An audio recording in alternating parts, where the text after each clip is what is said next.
Introducing my new cobblestone generator, capable of creating thousands of cobblestone per minute.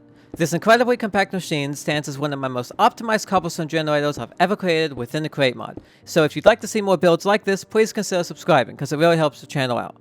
With all that being said, let's begin with the video. Cobblestone stands as one of the most important resources in the Create mod.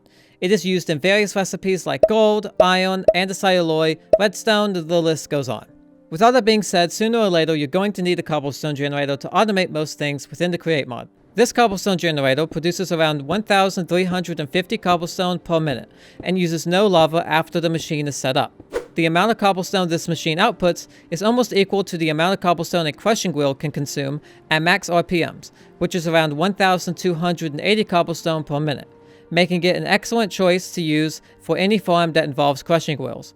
How this machine works is not as complicated as you may think, so let's dive into that. Simply put, the pipes in the machine are waterlogged while there's lava in the pumps. What happens is when the pumps are given any form of rotational power, the lava particles emit from the pumps, which come in contact with the water, forming cobblestone. Now that we know how the cobblestone is formed, we need to know how it is broken and collected. The cells in the machine are connected to the core assembler located on the back. When this lever is flipped, the redstone pulse from the lever activates the contraption, picking up the cells and level. When this happens, the cells are no longer registered as a block, which allows the cobblestone to form. However, since the lever is also picked up with the cells, it is no longer emitting a redstone pulse.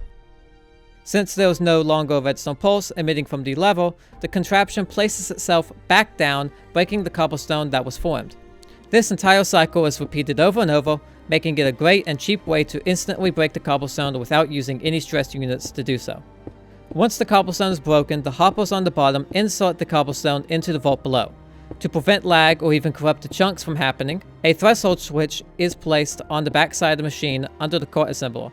When the vault becomes full, a redstone pulse emits from the threshold switch, preventing the minecart contraption from breaking any more cobblestone. To gain access to a schematic download, along with a complete overview of this build, you can join our Patreon for free, linked in the description. Now that we've had a complete overview of this machine, let's begin creating it ourselves. Before we begin, here's a list of materials you're going to need to make this machine. To begin, place a max size 2x2 vault like so.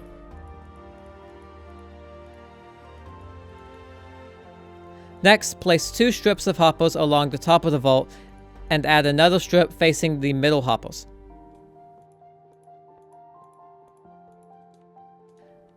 Now add the cells oriented vertically on top of the hoppers.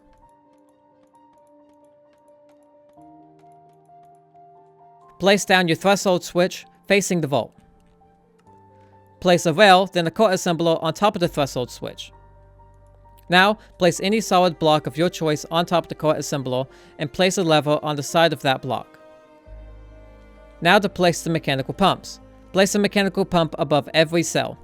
Make sure that the arrows on the pumps are facing towards the cells. Now that the pumps are placed down, place 2 3x3 tanks on top of the pumps. To get this machine operational, you're first going to need to waterlog all of the mechanical pumps. Next, use any block of your choice to wrap around the machine to prevent the water and cobblestone from escaping.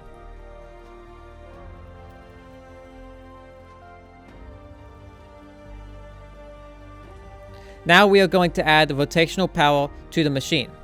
As I mentioned earlier, this machine can run at any rotations per minute so long as it's under 32 RPM.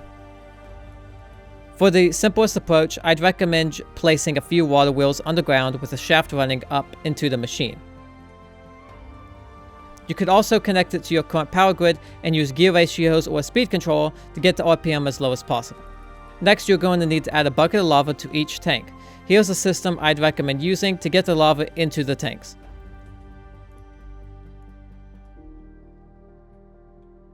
Last but not least, place your minecart down and flip the lever to activate the machine. If you ever wish to manually stop the machine, you can just flip the lever again.